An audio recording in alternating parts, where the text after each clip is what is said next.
मैं x captain KS. Katoch, x IG. From SSB. जब हम आर्मी में आते हैं तो हमें मालूम है कि आर्मी के अंदर कौन से एहजार्ड्स हैं। हम पास आउट होने के बाद, कमीशन मिलने के बाद दुश्मन के ऊपर गोली चलाएंगे या दुश्मन की गोली खाएंगे, ये हमें एहसास होता है। कई बार जो घर में पेरेंट्स हैं, माता पिता हैं, वो ये कहते हैं कि बेटा आर्मी में क्यों जाना है, आर्मी में आजकल बहुत खतरा है, ये ऐसा है। तो ये सब पीछे छोड़ करके एक जवान जब आर्मी में ज्वाइन करता है तो उसको मालूम है कि मुझे आगे मैंने फ्रंट पे जाना है, जब पीस एरिया में रहना है, जब गोली खानी है, जो गोली मैंने दुश्मन पे चलानी है। तो ये सब हज़ार्स लेकर के जब आदमी ज्वाइन करता है तो सर्वोपरि उसके अंदर एक देश सेवा का, देश की प्रोटेक्शन के लिए, देश के लिए अपनी जान देने की एक भावना रहती है। तो इसी भावना को लेकर के हमने ज्वाइन किया था, जो मैंने शब्द अपने कर्नल साहब से वहाँ कहे। तो he was very happy to hear that. उसके बाद जब मुझे कमीशन मिला तो मैं 64 में डोगरा सेंटर में मैं पहुंचा। वहाँ मुझे कंपनी का इंचार्ज बनाया गया। वहाँ रिक्रूट्स ट्रेनिंग करते थे।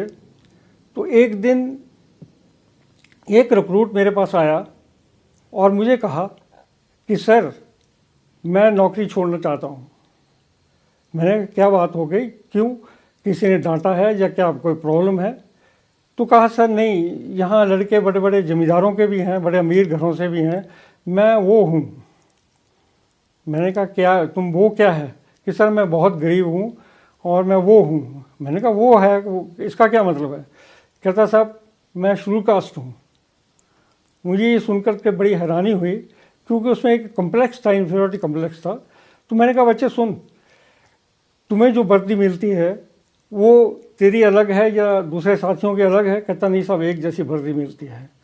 जो प्लेट्स आपको मिलती हैं खाना खाने के लिए, वो क्या तेरे लिए अलग है या राजपूत या ब्राह्मणों के लिए अलग है? कहते नहीं साहब। मैंने कहा सबको एक नाम से पुकारा जाता है, रैंक से पुकारा जाता है, तो उसमें क्या कोई राजपूत लगाता है या ब्राह्मण लगाता है? कहता साहब ऐसा कुछ नहीं है। मैंने कहा सब जब लाइन में खड़े होते हैं तो क्या राजपूत या ब्राह्मण आगे खड़े होते हैं और शेड्यूल कास्ट पीछे खड़ा होता है? कहता नहीं साहब ऐसा नहीं। तो मैं क्यों घबराता है?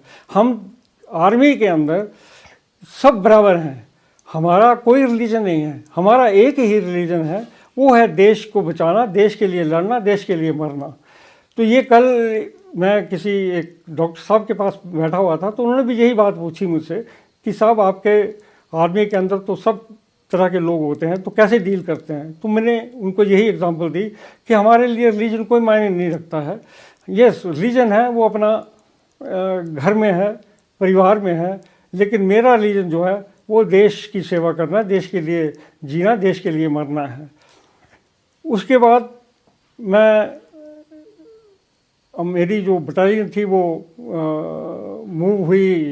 मैंने 15 डोगरा ज्वाइन की। डोगरा बटालियन जो थी वो अमृतसर मूव हुई और हम गोविंदगढ़ फोर्ट में थे 1965 जुलाई के अंदर। तैयारी में थे कि किसी टाइम भी ये फ्रंट, जो वेस्टर्न फ्रंट है, वो खुल सकता है और लड़ाई शुरू हो सकती है। We were ready to move for the operation. 5 सितंबर 1965 को हमें ऑर्डर्स मिले to move to the front to capture eastern bank of Ichhogil canal. जब कंपनी कमांडर से हमको ऑर्डर्स मिल गए तो मैंने अपनी प्लाटून को, मैं सेकंड लेफ्टिनेंट था, ऑर्डर्स दिए। उसके बाद मैं अपनी प्लाटून को मंदिर में लेके गया। डोगरा दुर्गा को मानते हैं, दुर्गा का मंदिर था, वहाँ जाके अपना जो भी प्रार्थना थी वो की। उसके बाद मैंने अपने जवानों को एड्रेस किया। मैंने जवानों से कहा, मैंने कहा देखिए हम लोग लड़ाई में जा रहे हैं, हमें नहीं मालूम कि हमें से कितने वापस जीवित लौटेंगे, कितने देश के लिए शहीद हो जाएंगे। तो जो हमारा जो संबंध है आपस में, मेरा आपका और हम सब का आपस में जो संबंध है, वो उस संबंध से जहाँ बहुत ज़्यादा पवित्र, बहुत ज़्यादा ऊंचा, बहुत ज़्यादा घनिष्ठ है, जिसको हम ब्लड रिलेशन, खून का रिश्ता मानते हैं। ऐसा क्योंकि जब घर में, गांव में या शहर में एक भाई को ज़मीन के लिए, जायदाद के लिए, प्रॉपर्टी के लिए मार देता है, बेटा बाप को मार देता है, वो खून के रिश्ते सब खत्म हो जाते हैं।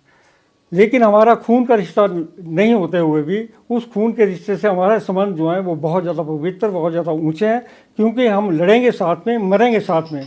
तो मैंने अपने जवानों से कहा कि हम देश की सुरक्षा, देश के लिए लड़ने जा रहे हैं और हमारा फ़र्ज़ बनता है कि हम एक दूसरे की मदद करें, एक दूसरे की सहायता करें। मैंने कहा कि अगर आप में से कोई जवान जख्मी हो जाता है और वो ये देखता है कि कटोच आपको छोड़ करके जा रहा है तो मुझे गोली मार दीजिएगा। लेकिन अगर मैं जख्मी हो जाता हूँ और मैं ये देखता हूँ कि मेरे जवान मुझे छोड़ के भाग रहे हैं या जा रहे हैं तो मैं उनको गोली मार दूंगा। तो विश्वास कीजिए कि मुझे जो प्यार, जो मोहब्बत, योर रिगार्ड्स, योर रिस्पेक्ट मेरे जवानों ने मुझे दी, वो मैं शायद आज तक नहीं भूला और आज तक नहीं मिली है मुझे कहीं और ऐसी प्यार, मोहब्बत या रिगार्ड्स नहीं मिल पाए।